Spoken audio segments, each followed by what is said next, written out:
waxoon naa la ca maam si da koy donn waaye wax naa la maam Yusufa Gueye mi defoon juróom-ñaari at ci géej gi génnaale jabaru junne maam Yusufa Gueye sëtam bii di soxna Nafi Gueye doon na lépp ci moom wàllu faj wàllu ñaan boo ko làmbee doo xool keneen fajkat yi xam nañu ko ñaankat yi xam nañ ko ndax fii ku wéet xam sa bopp soxna Nafi Gueye dangaa toog at yu bëri amoo doom ay na ci lool soxna Nafi Gueye rab def laa sonal soxna Nafi Gueye li mu mën ci wàllu faj bu ma ko doon lim fii la ñuy fanaan yow woo ko ci numéro téléphone bii bu la seetalee nag nga dégg daali di 77 090 61 07 mën nga ko woo appel normal mën nga ko woo appel WhatsApp.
xel ak yi dal waaw waaw c'est pas di lay def s'il vous plaît may ni lay jàng 05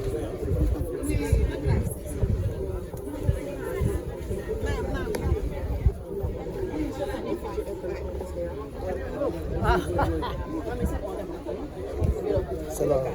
C'est Dakar. Avec quoi on va faire? Ça va bien. Ça va. Allez, ça. Lieu de vote.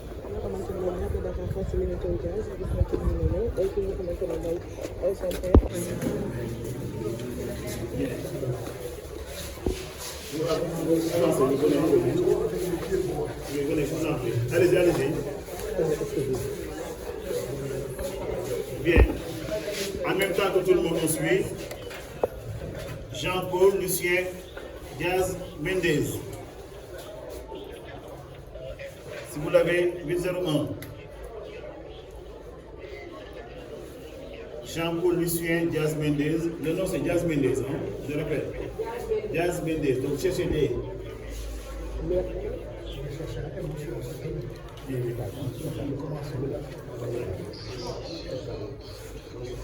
Le premier qui l'a. Vous l'avez. C'est bon? Avec les opérations. Bien.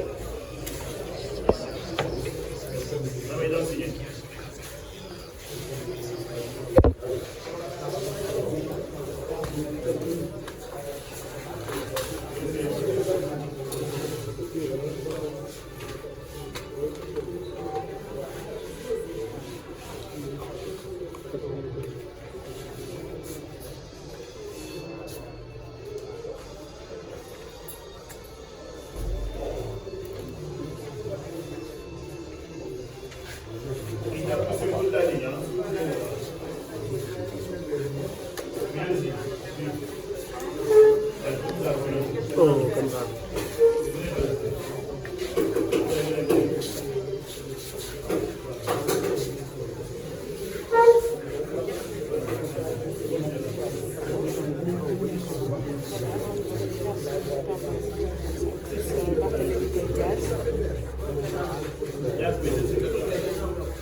Voilà, dugal na. Merci. Passe par là.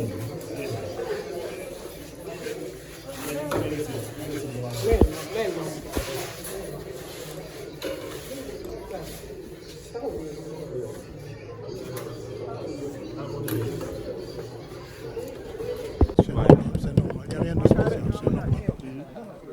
Quand vous voyez votre fils aujourd'hui qui représente la liste nationale de Samosa Kadou, C'est pas la première fois qu'il est dans une telle position. Ce que je regrette, c'est que ces bulletins sont mis tout à fait derrière, de sorte que ceux qui choisissent n'ont pas le temps de voir qu'il est là. En plus, je voudrais signaler que on nous a rapporté que dans certains bureaux de vote, pas dans celui où je votais, mais d'ailleurs, ces bulletins sont renversés, c'est-à-dire que sa photo n'est pas visible, alors automatiquement ça ne sert à rien.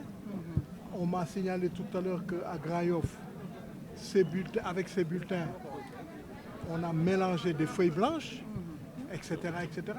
La triche ne prospérera pas. De toutes les façons, je souhaite que chacun joue le jeu et surtout que le gouvernement joue le jeu. Voilà. Parce que nous avons des informations assez inquiétantes, mais bon, que chacun prenne ses responsabilités. Vous avez bien vu que dans le net, depuis hier, il est dit que est programmée son arrestation. Mais ça, c'est tout à fait dictatorial, c'est tout à fait illégal. Mais c'est fait pour provoquer, c'est fait pour énerver et c'est fait pour déstabiliser ses représentants dans les bureaux de vote et ses partisans. Mais bon, chacun doit comprendre que la roue tourne au Sénégal. Depuis longtemps, la roue tourne. Les chefs qui exécuteront ce genre de choses devront se souvenir qu'ils ont été auteurs et acteurs d'un acte illégal. Voilà. Pour le reste, bon, attendons de voir. il y a 3 jours, Ousmane Sonko vous a cité publiquement. Écoutez, moi quel je commentaire réponds, vous faites? moi je suis Jean-Paul Diaz. Vous me voyez, je réponds aux gens de mon niveau. Voilà. Si Wolof, waaw di wax ne voté naa effectivement mais loolu du dara lu spécial lu suma warugar la suma devoir la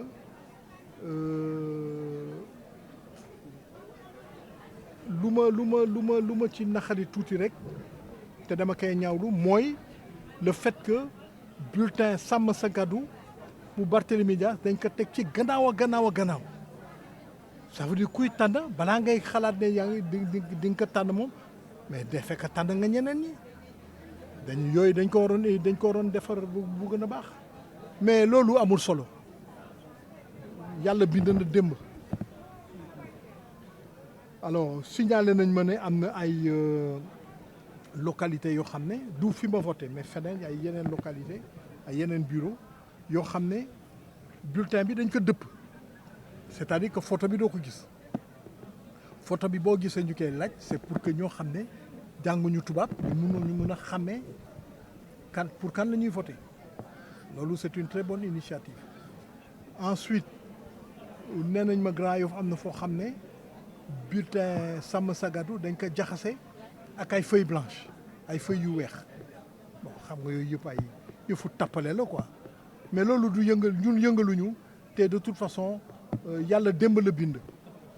donc loolu jaaxaluñu lu may wax rek am na loo xam ne yéen gis ngeen ko sax ci internet ci net bi dégg nañu ñun ñëpp que nguur gi gouvernement bi dañu programmer dañuy arrêter Barthélémy Dias mais loolu ci maa tey ci jaay doole te du moom kenn la ñu programmer nañu dañuy jàppaat aussi Bougane Gueye Dany ak xawma kanati n'est-ce pas mais loolu ay provocation la comme ni ñu ko defee ci campagne bi yëpp di provoquer nit ñi donc loolu amul solo mais ñi ko war a exécuter nañu fàttaliku ne fii Sénégal la boule a tourné yëfu soppeeku nañ plusieurs fois te li fi nekk tey dana mës a soppeeku daf fi mës a jógee.